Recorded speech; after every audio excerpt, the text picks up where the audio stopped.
అందును బట్టి నీకు వేలాది స్తుతి స్తోత్రాలు చెల్లిస్తున్నాం ప్రభువా. ఈ సంఘ ప్రార్థనలో మాతో మాట్లాడండి. మా ఆత్మీయ జీవితంలో కావలసిన మాటలు అనుగ్రహిస్తూ అత్యధికమైన అభివృద్ధిలోనికి మేము రాగలుగునట్లు నీ సహాయాన్ని మెండుగా అనుగ్రహిస్తురండి. కేవలం వినువారుగా ఉండి మమ్మల్ని మేము మోసపుచ్చుకోకుండా వాక్యానుసారముగా జీవించే భాగ్యాన్ని ప్రసాదించి పెట్టండి. ప్రతి చీకటి అంధకార శక్తులను సైతం లయపరుస్తూ కనికరించమని యేసు నామంలో ప్రార్థించి అడిగి వేడుకుంటున్నాము తండ్రి, ఆమేన్. ఆదికాండం 17వ అధ్యాయము 2వ వచనము సంఘ వాగ్దానంగా మనం జ్ఞాపకం చేసుకుంటున్నాం. నాకును నీకును మధ్య నా నిబంధన నియమించి నిన్ను అత్యధికముగా అభివృద్ధి పొందించదనని అతనితో అబ్రహాముతో చెప్పెను. కీర్తన 118వ అధ్యాయము 25వ వచనం కూడా చదువుదాం. కీర్తన 118వ అధ్యాయము 25వ వచనం. యెహోవా దయచేసి నన్ను రక్షించుము, యెహోవా దయచేసి అభివృద్ధి కలిగించుము. దేవుడు అభివృద్ధి కలిగించకపోతే మనుషుడు ఎంత ప్రయాసపడ్డా అది వ్యర్థమే. ఇక్కడ అబ్రహాము జీవితంలో అవనివని లేదా మనందరి జీవితంలో అవనివని దేవుడు అభివృద్ధి పరచకపోతే మనం ఎన్నడూ కూడా అభివృద్ధిలోనికి రాలేం.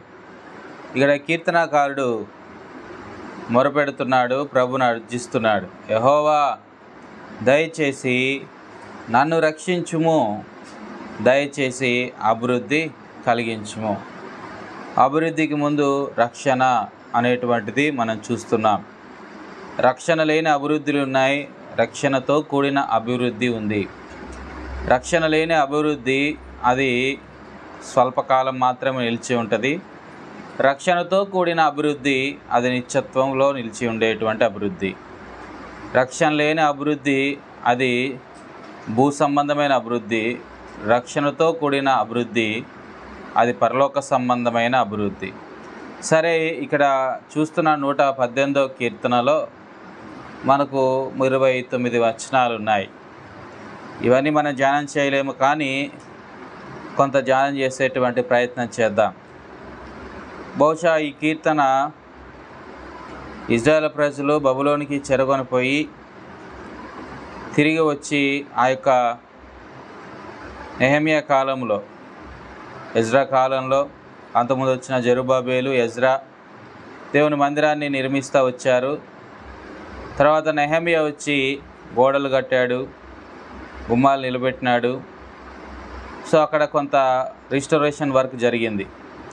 ఇదంతా అయిన తర్వాత 52 రోజుల్లో గోడ కట్టడం జరిగింది నెహెమ్యా కాలంలో. మనం చూసాం అంతకుముందు కూడా. అభివృద్ధిలోనికి రావాలి అంటే పాజిటివ్ యాటిట్యూడ్ ఉండాలని నెహెమ్యా గురించి కొంత మాట్లాడుకున్నాం. సరే, ఇక్కడ మనం చూస్తే బహుశా ఈ 118వ కీర్తన ఆ సందర్భంలో రాయబడినటువంటి కీర్తనగా చాలామంది చెబుతూ ఉంటారు. 10 నుంచి 14 వచనాలు అవే మనకి చెప్తున్నాయి. మన అభివృద్ధిలోనికి రాకుండానట్లు శత్రువు చేసేటువంటి పన్నాగం గురించి నెహెమ్యా కాలంలో సన్బల్టు టోబియా చేసినటువంటి వ్యవహారాలను మనం మాట్లాడుకున్నాము కూడా.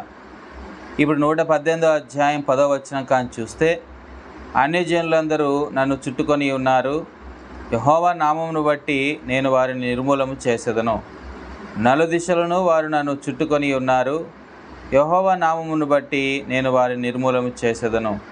కందరీగల వలె నా మీద ముసిరి ఉన్నారు, ముళ్ళు కాల్చిన మంట ఆరిపోవునట్లును వారు నశించిపోయిరి. యెహోవా నామమును బట్టి నేను వారిని నిర్మూలము చేసేదను. 13, 14 కూడా చదువుకుందాం. నేను పడునట్లు నీవు నన్ను గట్టిగా త్రోసితివి, యెహోవా నాకు సహాయం చేసెను. యెహోవా నా దుర్గము, నా గానము, ఆయనకు రక్షణాధారమాయెను. ఇక్కడ 10 నుంచి 14 వచనాల్లో మనం చూస్తే చుట్టూ ఉన్నటువంటి అన్యజనులు మరి నెహెమ్యా ఆ యొక్క గోడలు కట్టడం ప్రారంభించినప్పుడు ఈ సన్బల్టు టోబియా ఆ చుట్టూన్నటువంటి అన్యజనులు అందరూ కలిసి మరి నెహెమ్యాని, ఇజ్రాయెల్ ప్రజల్ని, యూదా ప్రజల్ని హేళన చేసినట్లు మనము చూసాము కూడా. సరే, ఇక్కడ మనం చూసినట్లయితే అవే మాటలు ఇక్కడ జ్ఞాపకం చేస్తున్నాడు. ఎప్పుడైనా బాగా గుర్తుపెట్టుకోండి, మన అభివృద్ధిలోనికి వచ్చే సమయంలో మన చుట్టూ ఉన్నటువంటి వారు ఓర్వలేని వారై ఉండి మనల్ని కృంగదీయడానికి అనేక రకమైన ప్రయత్నాలు చేస్తారు. మాటలతో దాడి జరగవచ్చు, భౌతికమైన దాడి కూడా జరగవచ్చు. 2 రకాల దాడులు చేస్తారు. మానసికమైన దాడి, అదే రీతిగా భౌతిక సంబంధమైన దాడి చేసి మనం ఆత్మీయంగా ఎదగకుండానట్లు వాళ్ళు చాలా రకాలుగా ఆటంకపరుస్తారు. 12వ వచనంలో కందిరీగల వలె నా మీద ముసిరి ఉన్నారు అంటున్నాడు. కందిరీగలు ముసిరినప్పుడు మనం చూస్తే అవి గుంపులు గుంపులుగా వచ్చి పడుతూ ఉంటాయి. సో ఇక్కడ నెహెమ్యా కాలంలో మనం చూడొచ్చు. అలాగే కదా అన్యజనులు అందరూ కూడా నెహెమ్యా మీదకి, యూదా ప్రజల మీదకి వచ్చి పడినట్లు మన లేఖనాల్లో మనం చూస్తూ ఉంటాం. సో ఈ 10 నుంచి 14 వచనాలు బట్టి చాలామంది ఇది ఆ యొక్క డెడికేషన్, ఆ యొక్క గోడ నిర్మించబడి ఆ తర్వాత ప్రతిష్ఠించబడినటువంటి ఆ సమయంలో పాడినటువంటి కీర్తనగా దీన్ని చాలామంది చెప్తారు. 15, 16 వచనాల్లో మనం చూస్తే నీతిమంతుల గుడారంలో రక్షణ గూర్చిన ఉత్సాహ సునాదం వినబడము, యెహోవా దక్షిణ హస్తము సాహస కార్యములను చేయును. యెహోవా దక్షిణ హస్తము మహోన్నతమాయను, యెహోవా దక్షిణ హస్తము సాహస కార్యములను చేయును. ఇక్కడ మనం చూసినట్లయితే ఆ యొక్క పనంతా ముగించుకున్న తర్వాత యూదా ప్రజలందరూ కలిసి ఎంతగానో ప్రభువుని ఆరాధిస్తూ ప్రభు యందు హర్షిస్తున్నట్లుగా మన నెహెమ్యాలో చూస్తాం. 6వ అధ్యాయం 15, 16 వచనాల్లో. సరే, ఇక్కడ విషయం ఏమిటి అంటే ఈ యొక్క అధ్యాయం అంతా కూడా ఎప్పుడు రాయబడింది అని మనం ఆలోచన చేస్తే అది మోస్ట్లీ నెహెమ్యా ఆ యొక్క ప్రాకారాలు నిర్మించి మరి ఆ గోడలన్నిటిని నిర్మించి ఆ తర్వాత గుమ్మాలు నిలబెట్టి తలుపులు పెట్టి అదంతా అయిన తర్వాత 52 రోజుల తర్వాత 52 రోజుల్లో దీని అంతటిని కూడా ముగించెను అనేటువంటి మాట మనం చూస్తాం. ఆ తర్వాత ఈ కీర్తన పాడినట్లు చాలామంది చెప్తారు. అంత మాత్రమే కాకుండా దీంట్లో చాలా శ్రేష్టమైనటువంటి విషయాలు కూడా మనకు కనబడతాయి. సరే, వాటన్నిటిలో మనం వెళ్ళకముందు మనము ఎంచుకున్నటువంటి అంశం మీద మనం మాట్లాడుకోవాలి. అదే అభివృద్ధి లేదా అత్యధికమైన అభివృద్ధి లేదా వృద్ధి. గడిచిన కాలంలో మనము దానియేలు యొక్క వృద్ధి గురించి మాట్లాడుకున్నాం. సరే, ఇక్కడ మనం చూసినట్లయితే దేవుని నమ్ముకున్న బిడ్డల జీవితాల్లో అభివృద్ధి ఎవరు కలగజేస్తారు అంటే దేవుడు మాత్రమే.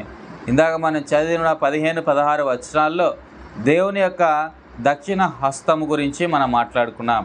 ఆయన దక్షిణ హస్తము అది క్రియలు చేసే హస్తము, అది మహోన్నతమైనటువంటి హస్తము. అదే మనకు 15, 16 వచనాల్లో కనబడుతూ ఉంది. ఆ హస్తమే మనకు అభివృద్ధి కలగజేసేది. మనం చాలాసార్లు మన హస్తాలు మనకు అభివృద్ధి కలగజేస్తాయి అనుకుంటాం. మన హస్తాలు మనకు అభివృద్ధిని ఏమాత్రం కలగజేయవు. దేవుని దక్షిణ హస్తమే మనల్ని అభివృద్ధిలోనికి తీసుకొస్తూ ఉంటుంది. అందుకే కీర్తనకారుడు 25లో ఆ మాట అన్నాడు, యెహోవా దయచేసి అభివృద్ధి కలిగించుము. ప్రభువుని మనం అర్జించాలి. ప్రభువా, మేము ఎదగకుండా ఉన్నాం, మేము ఎదుగునట్లు మాలో నీ కార్యాన్ని జరిగించవా. సరే, ఇప్పుడు 118వ అధ్యాయంలోని కొన్ని విషయాలు మనం ఆలోచన చేద్దాం. అత్యధికమైన లేదా అభివృద్ధిలోనికి రావాలి అంటే మనం చేయాల్సిన కొన్ని కార్యాల గురించి ఈ అధ్యాయంలో కొంత మనము నేర్చుకునే ప్రయత్నం చేద్దాం. మొదటి 4 వచనాలు మనం చూస్తే అన్ని సమయముల్లో మనము దేవునికి కృతజ్ఞతాస్తుతులు చెల్లించబదులమై ఉన్నాము. అదే మనకు మొదటి 4 వచనాల యొక్క సారాంశం. అభివృద్ధికి ఈ 118వ కీర్తనలో మొట్టమొదటిగా మనం మాట్లాడుకోవాల్సి వస్తే అభివృద్ధిలోనికి రావాలంటే మనకు ఉండాల్సిన లక్షణం ఏమిటి అంటే కృతజ్ఞత చెల్లించాలి. ఆయన కృప నిరంతరం ఉండును, ఆయన కృప నిరంతరం ఉండును, ఆయన కృప నిరంతరం ఉండును అనే పదం 4 వచనాల్లో మనకు కనబడుతూనే ఉంది. నిజమే, అభివృద్ధిలోనికి మూలం ఆయన కృపే. నీవు కృతజ్ఞత చెల్లిస్తే ఆయన కృపను మెండుగా పొందుకుంటావు. కృతజ్ఞత లేనివాడు కృపను కూడా పొందుకోలేడు. ప్రభు అందరి విషయంలో కృపను సమృద్ధిగా కలిగి ఉన్నాడు. ప్రతి ఒక్కరికి తన కృపను విస్తారంగా ఇవ్వడానికి ఇష్టపడ్డాడు.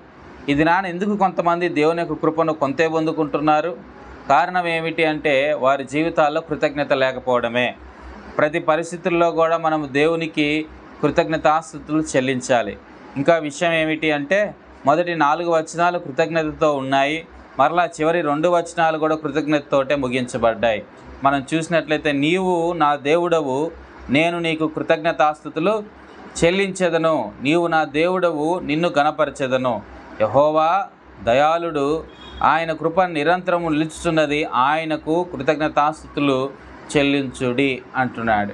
కీర్తనకారుడు ఇక్కడ తను తాను దేవునికి సమర్పించుకుంటూ, దేవుని గణపరుస్తూ, దేవునికి కృతజ్ఞతాస్తుతులు చెల్లిస్తూనే అనేకులను కూడా దేవునికి కృతజ్ఞతాస్తుతులు చెల్లించినట్లు పురికొల్పుతున్నట్లుగా లేఖనాల్లో మనం చూస్తాం. ఒక మాటలో చెప్పాలి అంటే మొదటి 4 వచనాలు, చివరి 2 వచనాలు ఒక బ్రాకెట్ లాగా మధ్యలో ఈ యొక్క విషయాలన్నీ ఇమిడి ఉన్నట్లు మనం చూస్తున్నాం. కృతజ్ఞత యొక్క ప్రాముఖ్యతను గురించి ఈ వచనాల్లో మనం చూస్తూ ఉన్నాం. సో మన మానవ జీవితంలో రకరకాల పరిస్థితులు మారిపోతూ ఉంటాయి, కానీ దేవుని కృప మన విషయంలో ఎన్నడూ కూడా మారలేదు. ఆయన కృప నిరంతరము నిలుస్తూనే ఉన్నది అనేటువంటి విషయాన్ని మొదటి 4 వచనాలు మనం చూస్తున్నాం. కనుక మనము అత్యధికమైన లేదా అభివృద్ధిలోనికి రావాలి అంటే ఇక్కడున్న కీర్తనకారుడు సెలవిచ్చినట్లు మనమేం చేయాలి అంటే ప్రతి విషయంలో దేవునికి కృతజ్ఞతాస్తుతులు చెల్లించబద్ధులమై ఉన్నాం. రోమిలకు రాసిన పత్రిక వస్తే అక్కడ ఇంకొన్ని మాటలు మనము చూద్దామా? రోమిలకు రాసిన పత్రిక 9వ అధ్యాయము మొదటి 5 వచనాలుగానే మనం చూసినట్లయితే, నాకు బహు దుఃఖమును నా హృదయములో మానని వేదనయు కలవు, క్రీస్తునందు నిజమే చెప్పుచున్నాను, అబద్ధమాడుట లేదు. పరిశుద్ధాత్మయందు నా మనస్సాక్షి నాతో కూడా సాక్ష్యమిచ్చుచున్నది, సాధ్యమైన ఎడల దేహ సంబంధులైన నా సహోదరుల కొరకు నేను క్రీస్తు నుండి వేరై శాపగ్రస్తుడనై ఉండ గోరుదును. వీరు ఇజ్రాయేళ్ల దత్తపుత్రత్వమును మహిమయు నిబంధనలను ధర్మశాస్త్ర ప్రధానమును అర్చనాచారములను వాగ్దానములను వీరివి. ఖైదులు అంటాడు, పితరులు వీరివారు శరీరం బట్టి క్రీస్తు వీరిలో పుట్టెను. ఈయన సర్వాధికారి అయిన దేవుడై ఉండి నిరంతరము స్తోత్రార్హుడై ఉన్నాడు. ఇక్కడ మనం చూస్తున్నాము పౌలు ఈ మాటలు చెప్పుట, కనుక నాకు బహు దుఃఖమును నా హృదయంలో మానని వేదనయు కలవు అంటున్నాడు. క్రైస్తవ జీవితంలో చాలాసార్లు మన పరిస్థితులు మారుతూ ఉంటాయి. ఇశ్రాయేలు ప్రజల గురించి మరి పౌలుకు, లేదంటే తన స్వజనుల గురించి పౌలుకు ఎంతో రోషం ఉంది, అది మనం ఎరుగుదుము కూడా. అది ఇక్కడ మనం చూసినట్లయితే తన ప్రజలను ఆశీర్వదించాలని ప్రభు కోరుకున్నాడు, కానీ తన ప్రజలైనటువంటి వారు కొంత శాపగ్రస్తులయ్యారు, కొంత ఏమనాలి అంటే తిరుగుబాటు చేయడాన్ని బట్టి నష్టపోయినారు అని కూడా మనం చెప్పాలి. సరే, ఇక్కడ ఏదేమైనప్పటికీ కూడా క్రీస్తు ఇదిగో వారి కోసం మాత్రమే, మన కోసం మాత్రమే కాకుండా వారి కోసమును, అందుకే అంటున్నాడు 5వ వచనం, పితరులు వీరివారు శరీరం బట్టి క్రీస్తు వీరిలో పుట్టెను అంటాడు. ఈయన సర్వాధికారి అయిన దేవుడై ఉండి నిరంతరము స్తోత్రార్హుడై ఉన్నాడు. పౌలుకి ఈ మాటలు చెప్తున్నాడు యేసుప్రభు వారి గురించి. ఈయన సర్వాధికారి అయి దేవుడై ఉండి నిరంతరము కూడా ఆయన స్తోత్రార్హుడై ఉన్నాడు. కనుక మన జీవితంలో మన దేవుణ్ణి నిత్యము స్తుతించేటువంటి వారముగా ఉండాలి, నిరంతరము ఆయన మనము మహింపరిచేటువంటి వారముగా ఉండాలి. అదే ఇక్కడ ఆ యొక్క సారాంశం. మనం చూస్తే 118వ అధ్యాయంకి వస్తే, ఆయనకు కృతజ్ఞతాస్తుతులు చెల్లించుడి, ఆయన కృప నిరంతరము నిలుచును. సో ఆయన కృపను పొందుకున్న ప్రతి ఒక్కరూ ఆయనకు కృతజ్ఞతలు చెల్లించాలి.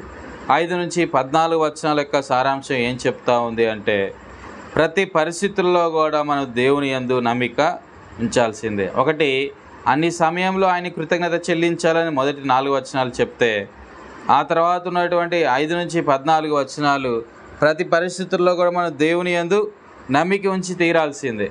ఈ యొక్క అధ్యాయంలో మధ్య వచనంగా మనం చూస్తే 8-9 వచనాలు ఈ బైబిల్ అంతటికీ మధ్యవచనాలుగా మనము చెప్తూ ఉంటాం. అందుకే అక్కడ మనం చూస్తున్నాం, మనుషులను నమ్ముకున్నట కంటే యెహోవాను ఆశ్రయించుట మేలు, రాజులను నమ్ముకున్నట కంటే యెహోవాను ఆశ్రయించుట మేలు. సో అభివృద్ధిలోనికి రావాలి అంటే నీవు ఏం చేయాలి? రెండోదిగా ఆయన మాత్రమే నమ్ముకోవాలి. లోకము ఆయనను నమ్ముకోకుండానట్లు, లోకము ఆయనను ఆశ్రయించుకుంటున్నట్లు శత్రువైనటువంటి సాతానుడు పలు విధములుగా మరి మనల్ని మోసం చేస్తున్నాడు. అది మనం ఎరుగుదుము కూడా. కనుక బహు జాగ్రత్తగా ఉండాలి. వాడు వేసేటువంటి ఉరి నుంచి, ఉచ్చుల నుంచి మనం తప్పించుకోవాలి. సో ఇక్కడ క్రైస్తవ జీవితంలో రకరకాల పరిస్థితులు వస్తాయి. కొన్నిసార్లు ఎలా ఉంటాయంటే మనం బ్రతుకుతాము అనేటువంటి నమ్మికే మనకు ఉండదు. అలాగా మన జీవితంలో కొన్ని సంఘటనలు కూడా చోటు చేసుకోవచ్చు. అయినప్పటికీ కూడా మనం ఏం చేయాలి అంటే ఆయన యందే నమ్మిక ఉంచాలి. 5వ వచనంలో ఆ మాట మనం చూస్తున్నాం, ఇరుకునందుండి నేను యెహోవాకు మొరపెట్టి తిని అంటున్నాడు. సో పరిస్థితులు అభివృద్ధిలోనికి వచ్చేటప్పుడు కొన్నిసార్లు ఇరుకైనటువంటి పరిస్థితులు మన జీవితంలో చోటు చేసుకుంటాయి కూడా, చాలా ఇరుకైనటువంటి పరిస్థితులు. అందుకే ఆ తర్వాత వచనాల్లో మనం చూసాం ఎంత ఇరుకైన పరిస్థితులు అంటే, నలుదిక్కుల నుంచి ఈ ప్రజలు కందిరీగల్లాగా వచ్చి వారిని ఏం చేశారట? ముసిరి ఉన్నారు అంటున్నాడు. మొత్తం అంత ముసిరినట్లుగా, కమ్మినట్లుగా, లేదంటే మనల్ని క్లోజ్ చేస్తున్నట్టుగా మన జీవితంలో కొన్ని పరిస్థితులు గుండా మనం వెళ్తాం. అదే ఇక్కడ అంటున్నాడు, ఇరుకునందుండి నేను యెహోవాకు మొరపెట్టి తిని అంటున్నాడు. ఇజ్రాయేల్ ప్రజలు నిజమే కదా, వారు అవిధేయతను బట్టి వారు బబులోనికి వెళ్ళారు. బబులోనికి వెళ్ళిన తర్వాత వారు ఎలా ఉన్నారంటే ఇరుకునబడ్డట్లుగానే ఉన్నారు. వారు ఇరుకులో నుండి మొరపెట్టారు అని మనం చెప్పాలి. ఇజ్రాయేల్ ప్రజల యొక్క జీవితం చరిత్ర అంతటిని కూడా మనం చూస్తే అనేక పర్యాయములు వారి మీద దాడులు జరుగుతూనే ఉన్నాయి, అనేక పర్యాయములు. అయినప్పటికీ కూడా అంతిమంగా ప్రభు వారి పక్షాన ఉన్నాడు. వారు ప్రభుని ఆశ్రయిస్తున్నారు, ప్రభు మీద నమ్మిక ఉంచినారు. కనుక మన జీవితంలో కూడా మన విశ్వాసంలో మరి ఎదుగుతూ దేవుని మీద నమ్మిక ఉంచినప్పుడు ఇదిగో మన ఎన్నడూ కూడా కదిలించబడం. అందుకే అక్కడ చూడండి 6వ వచనంలో ఒక మాట అన్నాడు, యెహోవా నా పక్షమున ఉన్నాడు, నేను భయపడను, నరులు నాకేమీ చేయగలరు. కనుక నమ్మకం మనకేం తీసుకొచ్చింది అంటే గొప్ప విశ్వాసాన్ని తీసుకొస్తాం.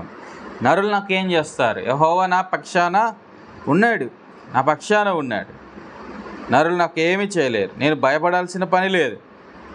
7వ వచనంలో యెహోవా నా పక్షాన వహించి నాకు సహకారి అయి ఉన్నాడు, నా శత్రువుల విషయమే నా కోరిక నెరవేరుట చూచెదను అంటున్నాడు.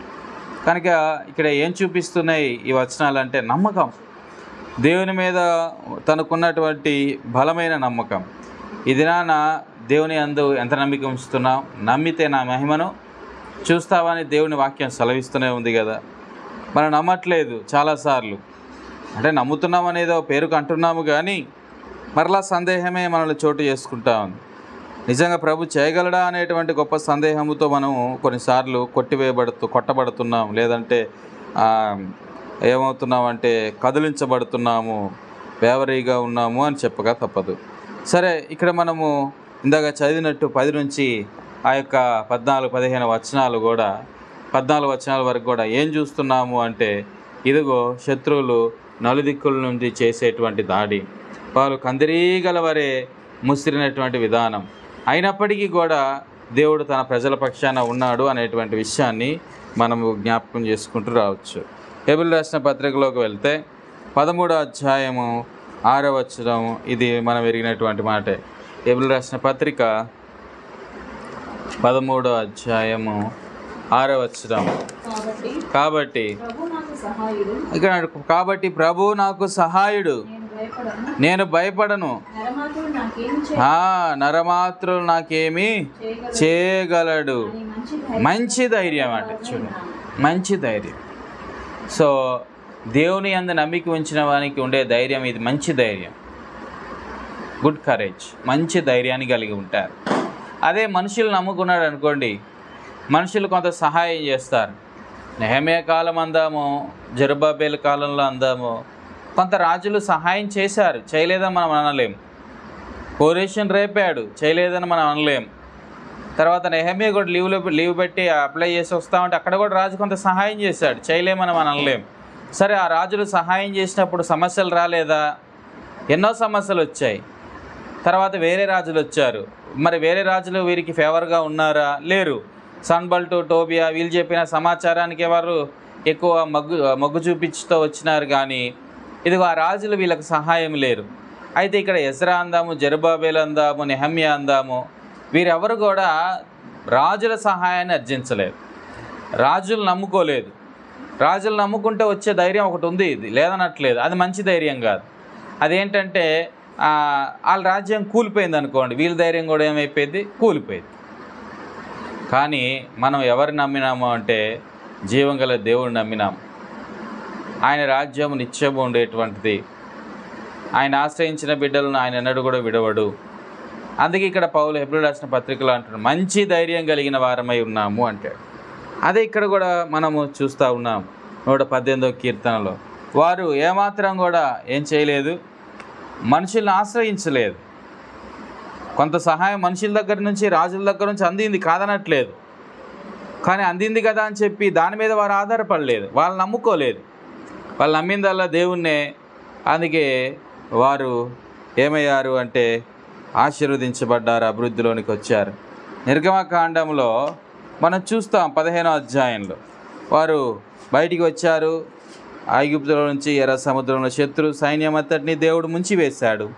తర్వాత చక్కగా పాట పాడుతూ, ఆ పాటలో ఒక మాట ఉంటుందిగా, 2వ వచనం, యెహోవాయే నా బలము నా గానము, ఆయన నాకు రక్షణయు ఆయను, ఆయన నా దేవుడు, ఆయన వర్ణించెదను, ఆయన పితరుల దేవుడు, ఆయన మహిమను నృతించెదను. సో ఇక్కడ మనం చూస్తూ ఉన్నాము, ఆయన నాకు రక్షణ ఆయను, ఆయన నాకు బలము అంటున్నాడు. చూడండి, ఆయన నాకు బలము. ఈ వచనములు ఏమని చూపిస్తున్నాయంటే దేవుడు మాత్రమే సహాయం చేయగలడు ఆపదలో. ఆయన మాత్రమే, రాజులు కాదు. రాజులు నమ్ముకున్నారు, ఐగుప్తు రాజును నమ్ముకున్నారు. ఐగుప్తులో ఉన్న వాళ్ళందరూ కూడా నడి సముద్రంలో మునిగిపోయారు. వీళ్ళేమయ్యారు? దేవుని నమ్మారు, వీళ్ళేమో నడి సముద్రంలో నడిచారు.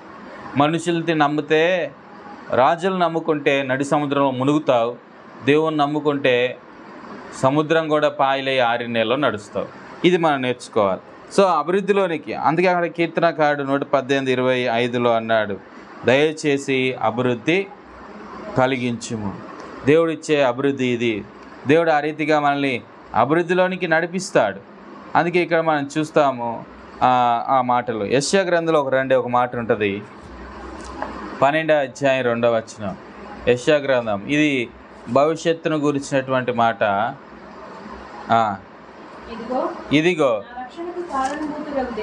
ఇదిగో నా రక్షణకు కారణభూతుడగు దేవుడు, నేను భయపడక ఆయనను నమ్ముకొనుచున్నాను. యెహోవాయే నాకు బలము, ఆయనే నా కీర్తనకాస్పదము, ఆయన నాకు రక్షణాధారమాయెను అంటున్నాడు. కనుక ఇక్కడ మనం చూసినట్లయితే ఆ దినమున మీరిలాగందురు అంటాడు, మొదటి వచనం.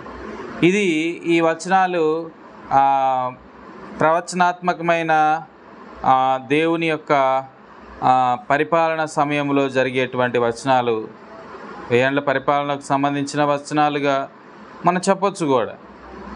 ఇజ్రాయేల్ ప్రజలు వారు ఇదిగో ఈ మాట 2వ వచనం, ఇదిగో నా రక్షణకు కారణభూతుడగు యెహోవా, నేను భయపడక ఆయనను నమ్ముకొనుచున్నాను. యెహోవాయే నాకు బలము అంటున్నాడు. ఆయనే, దే ట్రస్టెడ్ హిమ్. వారు ఆయనను నమ్ముతున్నారు. భూతకాలంలో వారు ఆయన్ని నమ్మారు, ఇప్పుడు ఆయన నమ్మట్లేదు, క్రీస్తును అంగీకరించలేదు. కానీ ఒక దినం రాబోతూ ఉంది భవిష్యత్ కాలంలో, ఇదిగో వారు ఏం చేస్తారు అంటే ఆయన యందు నమ్మిక ఉంచుతారు. వాళ్ళు అంటారు, యెహోవాయే ఏమంటా ఉన్నాడు, నాకు బలము, ఆయనే నా కీర్తనకాస్పదం. సో నేను భయపడక ఆయనను నమ్ముకొనుచున్నాను అంటున్నాడు. కనుక ఇవే మనం చూస్తున్నాం. భవిష్యత్ దినాల్లో కూడా ఇజ్రాయెల్ దేశం మీదకి రకరకాల దాడులు జరుగుతాయి. మనము చరిత్రలోకి వెళ్ళినప్పుడు కూడా అవే కనబడుతున్నాయి. ఇజ్రాయెల్ దేశం మీద ఎన్నో దాడులు జరిగాయి. ఆ దాడులన్నింటిలో కూడా ప్రజలు దేవుని యందు నమ్మిక ఉంచడాన్ని బట్టి వారు నమ్మిక ఉంచినంత కాలం వారు ఏమయ్యారు అంటే తప్పించబడ్డారు.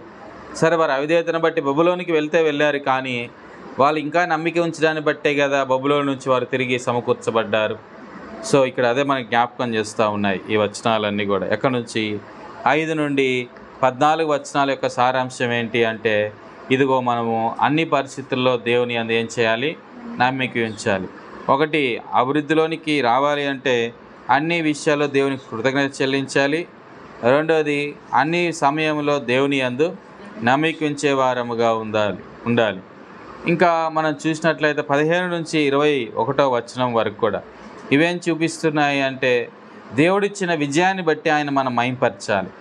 అందుకే నీతిమంతుల గుడారంలో రక్షణ గూర్చిన ఉత్సాహ సునాదం వినబడును, యెహోవా దక్షిణ హస్తము సాహస కార్యములను చేయును. ఇందాక మనం చదివాం 17 వచనాలు, 15-16 వచనాలు. ఆయన దక్షిణ హస్తం చేసే సాహస కార్యాలు అవి ఎంతో గొప్పవి.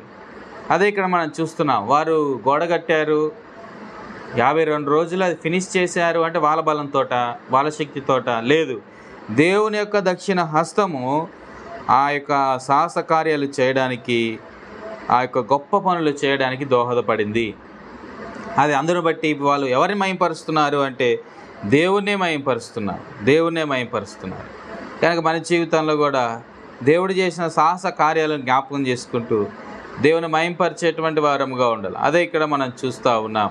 అందుకే వారి గుడారంలోంచి ఏమిటట? రక్షణను గూర్చిన ఉత్సాహ సునాదము అంటున్నాడు. ఉత్సాహము, విజయము. ఉత్సాహం అంటే ఇది విజయముతో వచ్చిన ఉత్సాహం. ఆ దినాన మనం చూస్తూ ఉన్నాము, ఆ యొక్క ఇజ్రాయేల్ ప్రజలు వారు గోడ కట్టిన తర్వాత కూడా వాళ్ళందరూ ఏం చేశారు అంటే ఎంతో ఉత్సాహముతో మరి కేకలు వేసినట్లు మనము చూస్తూ ఉన్నాం. అదొకసారి చూద్దామా? నెహెమియా 12వ అధ్యాయంలో మనకు ఆ మాట కనబడుతుంది. నెహెమియా 12వ అధ్యాయము 47వ వచనం.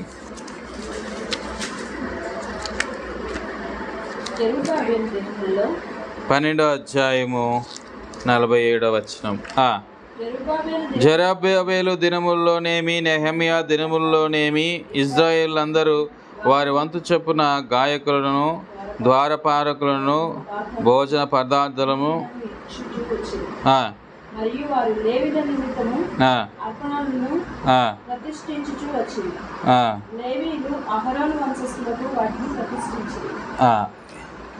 ఒక మాట 46 కూడా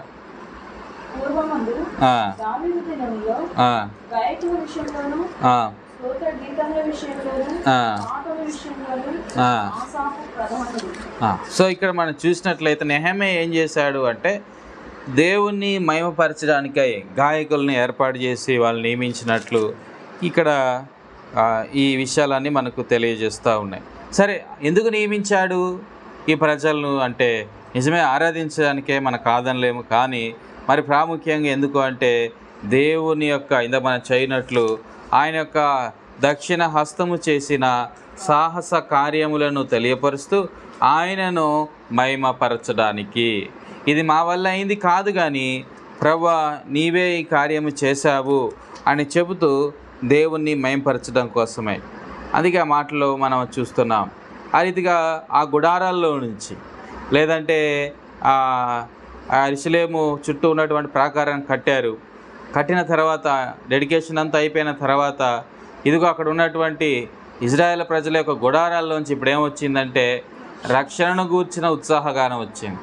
అంటే గోడ కట్టేసాం, ఈ గోడ మమ్మల్ని రక్షించిద్దని కాదు దాని ఉద్దేశము, కానీ నిజమే ప్రాకారము అది మంచి ఎత్తు మీద ఉంది, అది కొంత వాళ్ళకు రక్షణనే కలిగిస్తుంది, కానీ ఆ ప్రాకారాన్ని బట్టి వారు హర్షించట్లేదు. కానీ ఇదిగో ఆయన ఆశ్రయమై ఉన్నందుకు, ఆయనే వారికి ఆశ్రయ దుర్గమై ఉన్నందుకు గాను వారందరూ కూడా ఏం చేస్తున్నారు అంటే హర్షిస్తూ ప్రభుని స్తుతిస్తున్నట్లుగా, ప్రభు కార్యాలు తలపోసుకొని మహిమపరుస్తున్నట్లుగా మనం చూడొచ్చు. అందుకే అక్కడ అంటాడు, మనం చూడండి, నేను చావను, సజీవుడైన యెహోవా క్రియలను వివరించేదను అంటాడు 17వ వచనం. తర్వాత 18లో యెహోవా నన్ను కఠినముగా శిక్షించను కానీ ఆయన నన్ను మరణమునకు అప్పగించలేదు.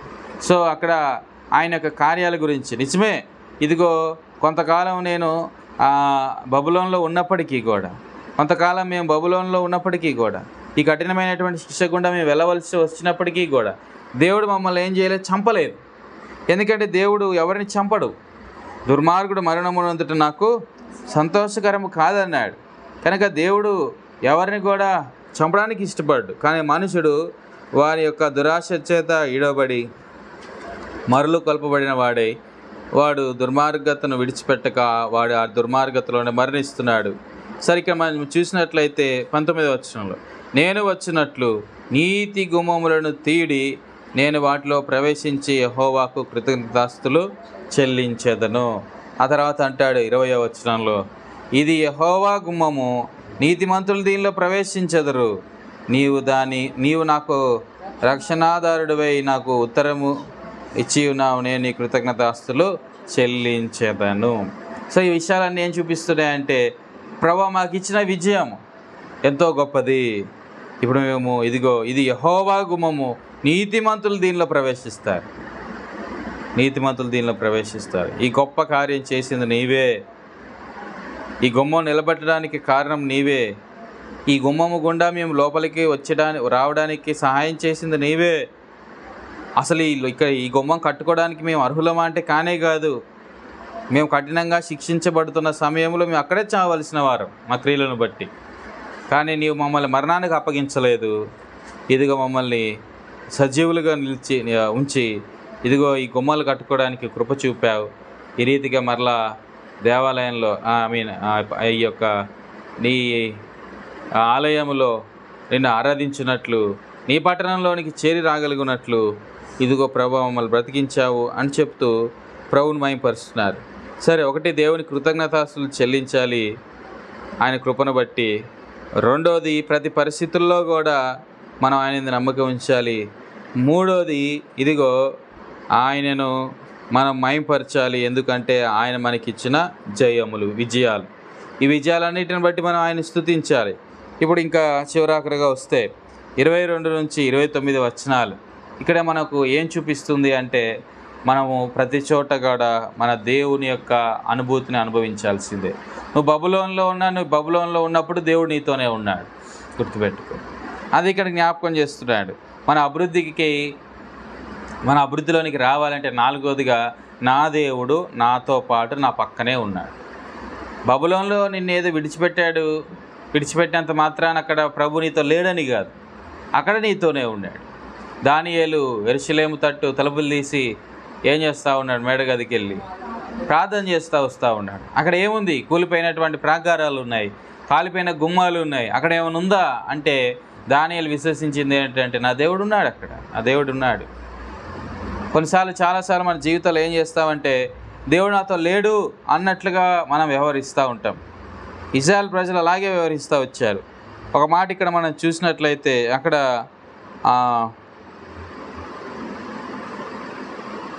22వ వచనం, ఇల్లు కట్టువారు నిషేధించిన రాయి. నిషేధిస్తాం చాలాసార్లు ఆ రాయిని.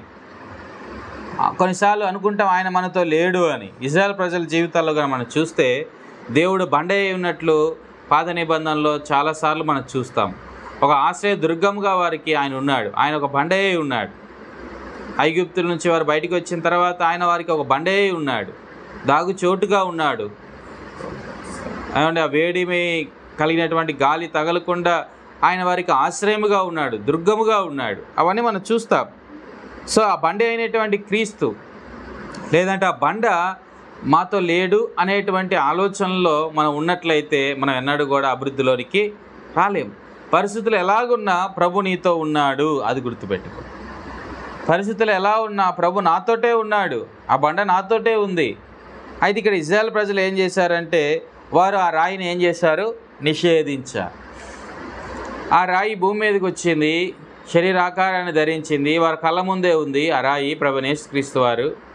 కానీ ఈ ఇజ్రాయెల్ ప్రజలు ఏం చేశారు అంటే ఇదిగో ఆ రాయిని నిరాకరించారు.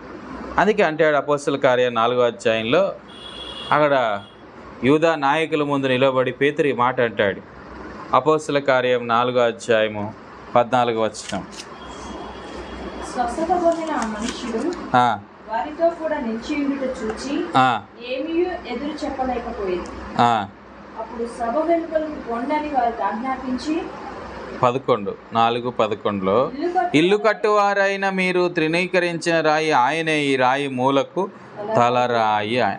వాళ్ళ అభివృద్ధికి ఆటంకం ఏమిటి అంటే, ఇదిగో వారు ప్రభు వారితో ఉన్నాడు అనేటువంటి గ్రహింపు లేని వారై ఉన్నారు.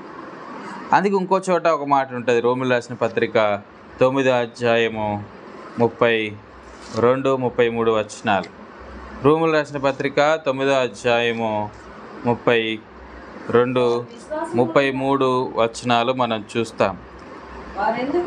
వారెందుకు అందుకొనలేదు? వారు విశ్వాస మూలముగా కాక క్రియ మూలముగా నెట్టు దానిని వెంటాడారు. ఇదిగో నేను అడ్డురాతిని అడ్డుబండను సియోనులో స్థాపించుచున్నాను. నిషేధించిన రాయి వారికి ఏమైందండి? అడ్డురాయి అయిపోయింది. ఎవరికి ఏది అడ్డురాయి అంటే, ఎవరైతే ఆయన ప్రెజెన్స్ని, ఎవరైతే ఆయనను అంగీకరించట్లేదో వారి జీవితంలో అది అడ్డురాయి. వాళ్ళు అనుకున్నారు మేము ఈ రాయిని నిషేధించామనుకున్నారు, కానీ ఆ నిషేధింపబడ్డ రాయి వారు ముందుకు వెళ్లకుండా, వారు అభివృద్ధిలోనికి రాకుండా అది వాళ్ళకి ఏమైందట? అడ్డుబండ అయింది.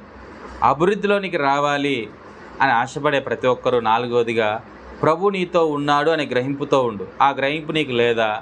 ప్రభు నాతో లేడు అనేటువంటి ఆ ఆలోచనతో నీవు ఉన్నావా? ఆ నిషేధింపబడ్డ రాయి నీకు ఏ రాయి అయిపోయిందట? అడ్డుబండ. నువ్వు ఎదగలేవు, ఇంకా ఎదగలేవు. అనగా చాలాసార్లు ఆయనకు వేరుగా ఉండి ఏదో చేద్దాం అనుకుంటాం, ఆయనకు వేరుగా ఉండి ఏదో సంపాదిద్దాం అనుకుంటాం, ఆయనకు వేరుగా ఉండి ఏదేదో చేద్దామని ఆ తలంపులు మనం కలిగి ఉంటాం. కానీ ఆయనకు వేరుగా ఉంటే ఇదిగో ఆయన మనకేమయ్యాడు? ఇక్కడ అడ్డురాయి అయ్యాడు. ఆశ్రయముగా ఉండాల్సిన రాయి అడ్డురాయి అయిపోయింది. ఇంకేం అభివృద్ధి వచ్చింది? నువ్వు ఆయన ఆశ్రయిస్తే ఆయన నిన్ను ఏం చేస్తాడు? అభివృద్ధిలోనికి తీసుకొస్తాడు.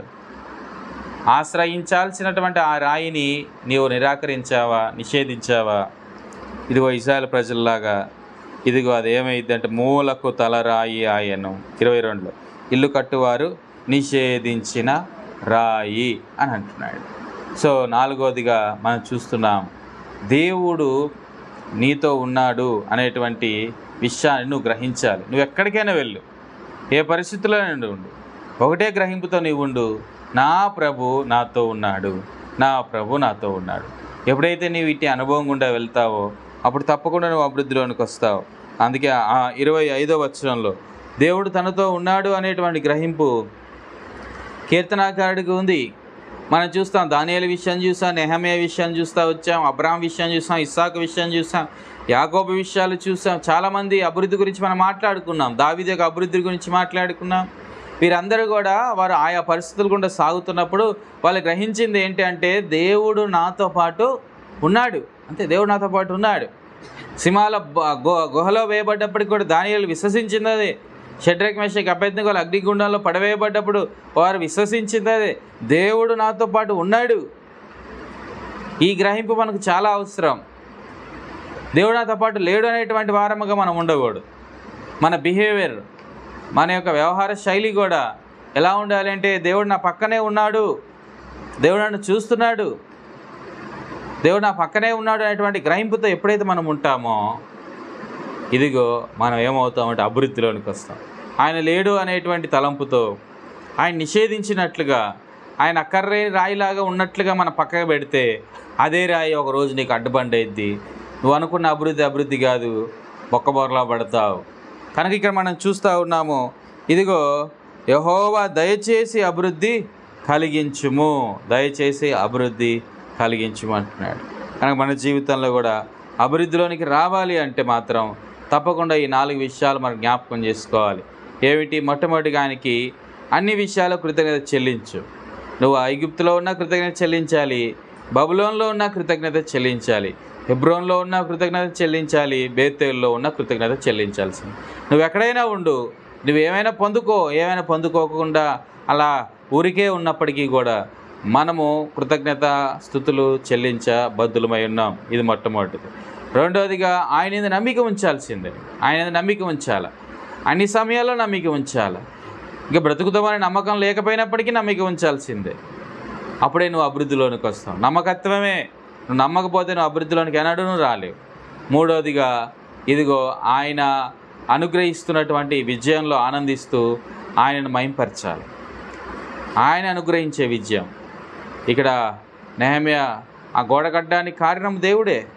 దేవుడు తన దక్షిణాస్తముతో తన సాహస కార్యాలు చేసి ఇదిగో వారికి ఆ విజయాన్ని అప్పగించాడు. నాలుగవదిగా దేవుని యొక్క ఉనికి లేకుండా, లేదంటే దేవుడే లేకుండా నేను ఏమైనా చేయగలను అనుకుంటున్నావేమో, ఇదిగో దేవుడు నీతో పాటు ఉన్నాడు అనే గ్రహింపుతో నువ్వు ఉన్నట్లయితే అభివృద్ధిలోనికి వస్తావు. నా దేవుడే సమస్తం చేయగలడు అనేటువంటి ఆలోచనతో నీవు ఉంటే నువ్వు అభివృద్ధిలోనికి వస్తావు. అదే ఇక్కడ మనం చూస్తున్నాం 25వ వచనంలో, యెహోవా దయచేసి నన్ను రక్షించుము, యెహోవా దయచేసి అభివృద్ధి కలిగించుము. ఈ రకమైనటువంటి ప్రార్థన మనం చేయగలిగితే ఇదెంతో మేలు, ఇదెంతో ధన్యం, ఇదెంతో మనకు ఆశీర్వాదకరం కూడా. ఇంకా ఈ అధ్యాయంలో కానీ మనం చూస్తే యేసుప్రభు వారు చాలా చోట్ల మనకు కనబడతారు. 25, 26 వచనాల్లో మనం చూసినట్లయితే అక్కడ చూడండి 26వ వచనం, యెహోవా పేరిట వచ్చేవాడు ఆశీర్వాదమునందునుగాక, యెహోవా మందిరములో నుండి మేము దీవించుచున్నాము అంటున్నాడు. సో ఇక్కడ 25, 26 వచనాలు ఏం చూపిస్తున్నాయంటే దేవుని యొక్క ప్రభువైన యేసుక్రీస్తు వారి యొక్క జయోత్సవ ప్రవేశము. ఇదిగోని రాజు వచ్చుచున్నాడు అనే మాట కూడా మనం ఎరుగుదాం. 27వ వచనంగా మనం చూస్తే, యెహోవాయే దేవుడు, ఆయన మనకు వెలుగును అనుగ్రహించుచున్నాడు, ఉత్సాహ బలపశువును త్రాళ్లతో బలిపీఠపు కొమ్ములను కట్టుడి. పైన ఒక మాట ఉంటుంది చూడండి, అదే ఇందాక మనం చదివినాము 22వ వచనం, ఇల్లు కట్టువారు నిషేధించిన రాయి. ఇది కూడా యేసు ప్రభు వారికి గుర్తుగా మనం చూస్తూ ఉన్నాం. తర్వాత నేను చావను, సజీవుడైన యెహోవా క్రియలను వివరించేదను 17వ వచనం. ఇది కూడా ప్రభువైన యేసుక్రీస్తు వారి మరణ పునరుద్ధానమునకు సాదృశ్యంగా ఉన్న మాటలు. ఇలా చాలా మాటలు యేసు ప్రభు వారి గురించి మాటలు కూడా ఉన్నాయి. సో ఇక్కడ విషయం ఏమిటి అంటే, ఇదిగో ఈ రాత్రికాల సమయంలో మనం ప్రభుని అడగాల్సింది ఒకటే, అయ్యా దయచేసి చదవండి 25వ వచనం మరలా, యెహోవా అక్కడ ప్లీజింగ్, అక్కడ బ్రతిమలాడడం కనబడతా ఉంది.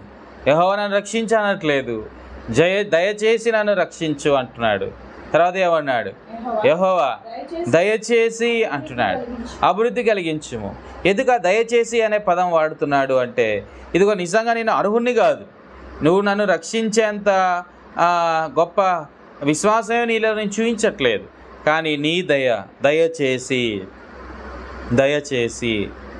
నేను అభివృద్ధి పొందడానికి కావలసినటువంటి గొప్ప ఏవో మంచి కార్యాలు లేదంటే ఏవో మంచి పనులు నేను చేస్తున్నాను కాదు, దయచేసి ప్రభు దగ్గరికి అలాగ రావాలి. నేను అర్హుని కాబట్టి నాకు చెయ్యి, నేను ఇంత భక్తి చేస్తున్నాను కాబట్టి నన్ను అభివృద్ధిలో నడిపించు అనేటువంటి ఆలోచన దూరంతో కాదు మన ప్రభుని ఆశ్రయించాల్సింది. ఇదిగో ప్రభు దయచేసి బ్రతిమలాడాలి, ప్రభుని దయచేసి నన్ను అభివృద్ధిలో నడిపించయ్యా, నేను ఇలా ఉండడానికి వీలు లేదయ్యా, నా ఆత్మీయ జీవితంలో ఇలా మరుగుజ్జిగానే ఉండడానికి వీలు లేదు, అన్ని విషయాలు నేను వర్ధిల్లాలి, పరిశుద్ధతలో వర్ధిల్లాలి ప్రభు, మరి అదే రీతిలో యథార్థతలో వర్ధిల్లాలి, నమ్మకత్వంలో వర్ధిల్లాలి, విశ్వాసంలో వర్ధిల్లాలి అయ్యా, నీకు విధేయత చూపించడంలో వర్ధిల్లాలి ప్రభు, ఆత్మ సంబంధమైన ప్రతి విషయంలో వర్ధిల్లాలి నీ చిత్తములో. ఇదిగో భౌతికంగా కూడా నేను ఏ విషయాలు అభివృద్ధిలోనికి రావాలో ఆ విషయాల్లో కూడా నన్ను అభివృద్ధి పరచమని ప్రభుని అడగాలి. అడుగుడి మీకు ఇవ్వబడు అనే మాట మనం ఎరుగుతాం.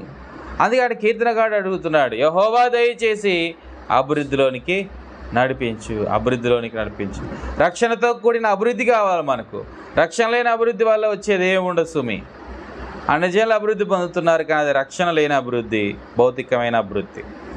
కానీ దేవుని నమ్ముకున్న బిడ్డలమైన నీవు నేను రక్షణతో కూడిన అభివృద్ధిని ఆనందిస్తూ ఆ అభివృద్ధిని మెండుగా పొందుకోవడానికై ప్రభు పాదాల మీద ఆధారపడుతూ ప్రభు సహాయం చేయని మనం అర్జించగలిగితే ప్రభు నమ్మదైన వాడు ఆ రీతిగా సహాయపడి మనల్ని అత్యధికమైన అభివృద్ధిలోకి నడిపించునుగాక. ఆమేన్. ప్రార్థన చేసుకుందాం. అయితే సంఘక్షేమం కోసమే రాబోయే రోజుల్లో